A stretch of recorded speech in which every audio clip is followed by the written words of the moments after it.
لاہور سے bureau chief فخر news Tariq نور الہی تبوکی کی رپورٹ۔ سینیٹر مشتاق احمد خان کی سمود فالٹ ٹیلر میں شامل پاکستانی شہری سید عزیز نظامی کی رہائی کے بعد منصورہ مرکزی دفاتر جماعت اسلامی پاکستان آمد۔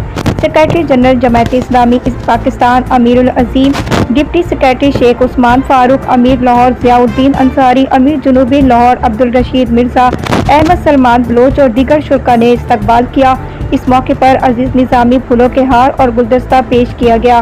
فالٹ ٹیلر کے حوالے سے بریفنگ دیتے ہوئے سارے عرصے میں فالٹ ٹیلر سمود کی انسانیت سے گہری محبت اور اس کے لیے تمام تر قربانی کے مظاہرے دیکھنے کو ملتے رہے۔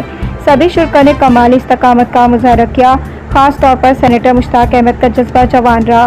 وہ اس وقت اسرائیل کی تحویل میں ہیں۔ انٹرنیشنل ڈپلومیٹک سرکل ان کی رہائی کے لیے سرگرم ہے۔ امید ہے وہ بھی جلد وطن واپس پہنچیں گے۔